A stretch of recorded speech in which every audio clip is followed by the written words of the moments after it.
Hello and welcome back to Parc Fermé Parlay with Kieran Downey. The Brazilian sprint race is just finished and we're here to recap everything from 24 laps and a few points from sprint qualifying that I watched this morning. I didn't actually get to catch any Formula One at all yesterday. We were just about to reopen one of our venues after a refurb, so I was full focused on that.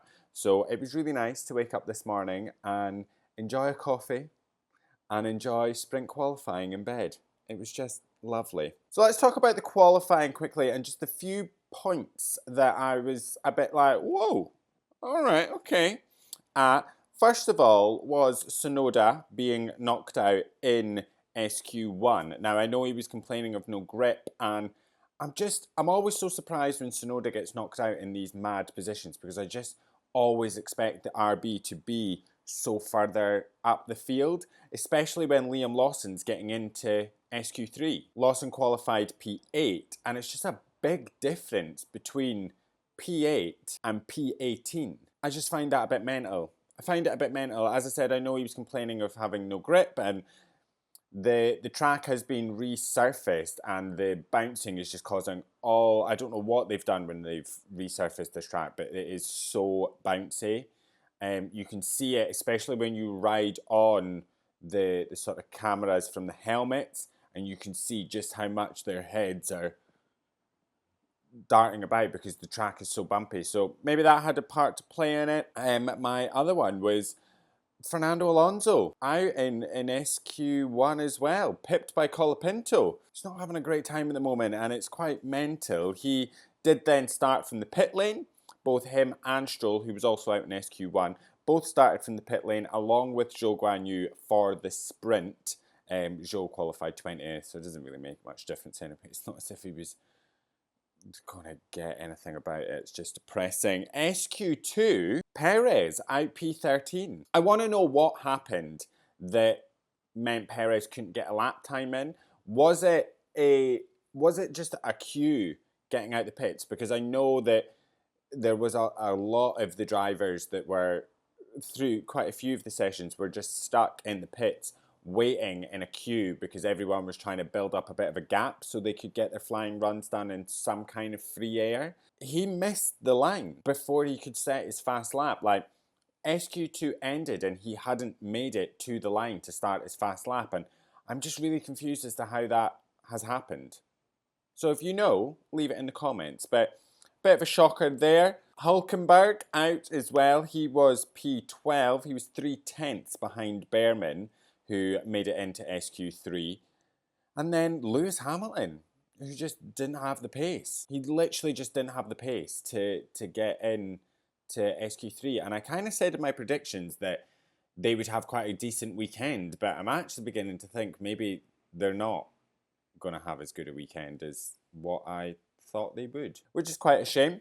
And then SQ3, always lovely to see the likes of Liam Lawson and Oliver Behrman into SQ3, regardless of Oliver Behrman not actually, well, no, he did set a time, but it wasn't a good time. His first time was deleted for track limits, and they sent him out again for a final flying lap. And he just made a few mistakes, and he lost so much time in that first sector that I don't know why. I don't know why Haas never spoke to him and said, right, you've got enough time to make it to the line to do a second flying lap, abort this lap, charge your battery up, and then attack again and, try and not make any mistakes the second time. But you've got enough time to do a second flying lap here.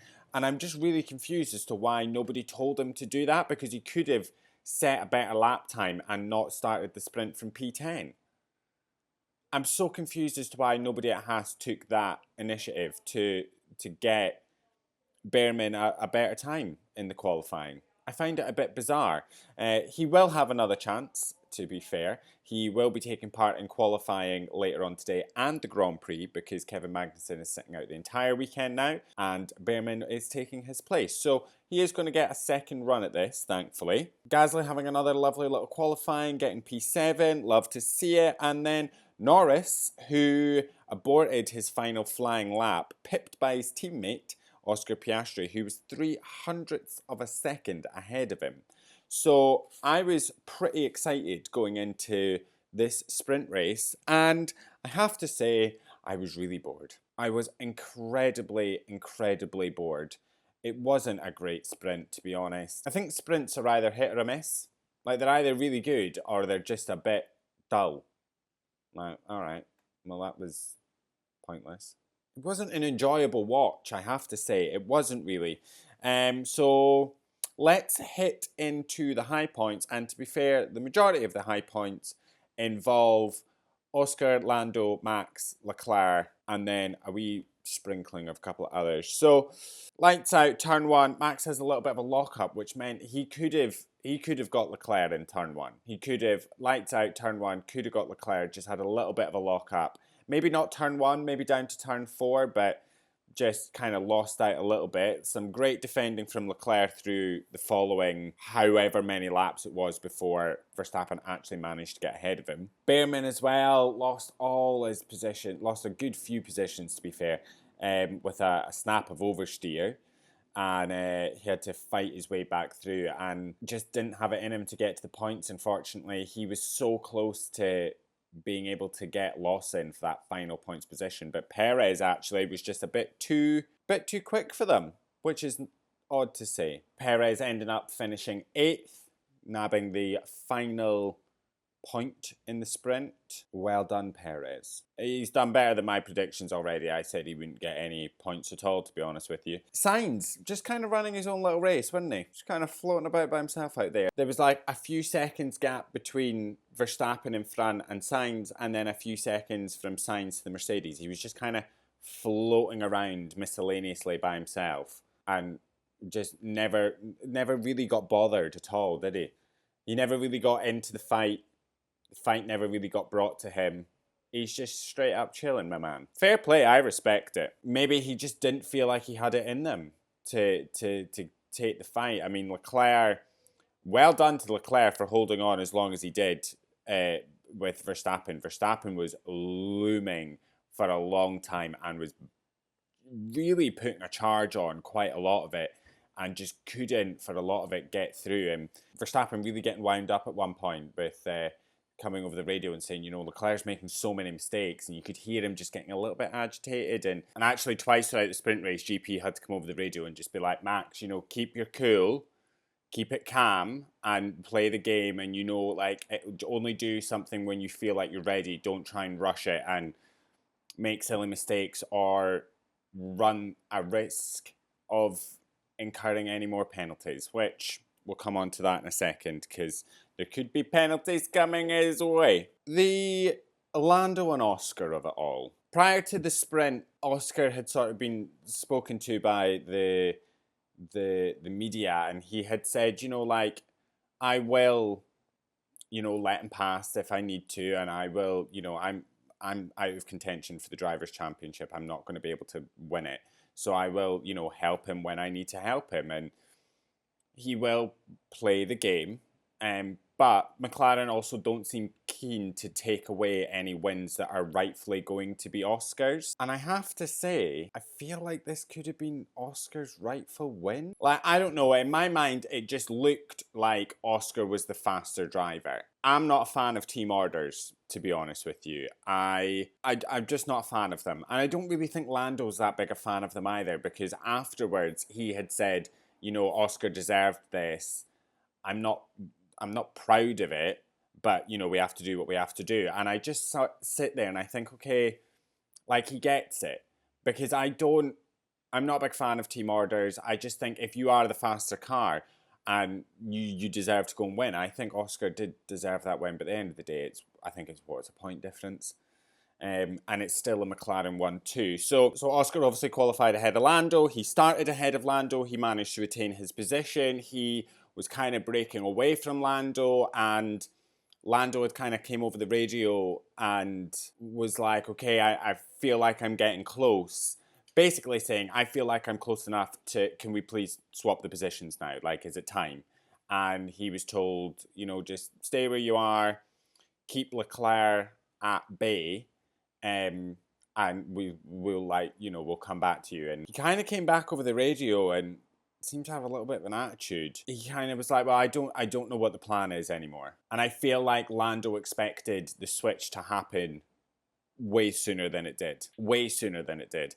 I don't think he believed he would be left out as long as he was left out, with the potential that Leclerc could catch him. Because it did seem possible at one point that Leclerc could actually get the jump on Lando. He was within the DRS range. Lando had kind of dropped off from Oscar, and there was a real possible threat from Leclerc until the team had told Oscar to give Lando DRS to kind of pull him away from Leclerc, to basically pull him around the track and keep him close to Oscar. I do think that Oscar was maybe sending a bit of a message to say, I could win this, I am the one that should win this, but when asked, I will play the game, and I'm not just going to let him through just because. I'll do it if I'm asked, but before I'm asked, I'm not giving him a look in. Lando, again with a little bit of sass, was like, well, you know what, I'll just overtake him. Don't think he had it in him to overtake him, to be honest with you. I genuinely don't think Lando had it actually in him, in his race pace, to get that win. I don't think he was going to make it. I think if Oscar had been left to do what Oscar needed to do, Lando would have fallen victim to cars behind him. McLaren then told Lando that they were happy to keep the positions as they were because the gap to Leclerc was around about a second and a half. And if they'd swapped the positions, it would have put Oscar at the mercy of Leclerc. 100%. I totally agree with you. Leclerc then actually had a bit of a messy turn one, which just opened up the gap to Verstappen to get the move on Leclerc down to turn 4. Verstappen could have easily taken that win, to be honest with you. I think had we not been given a VSC, Verstappen could have gotten, well, would it have been Norris or would it have been Piastri? Because McLaren did a very timely switch. So Hülkenberg had a bit of an issue and sort of pulled over to the side of the track. We got a yellow flag. We then got double waved yellows. And it took a while for them to call a VSC. Listen, I get it's not at a high-speed part of the track. It's not at a big overtaking part of the track. I get that. But it wasn't as if he was miles off the track. He was pretty much at the edge. And I just think anything can happen.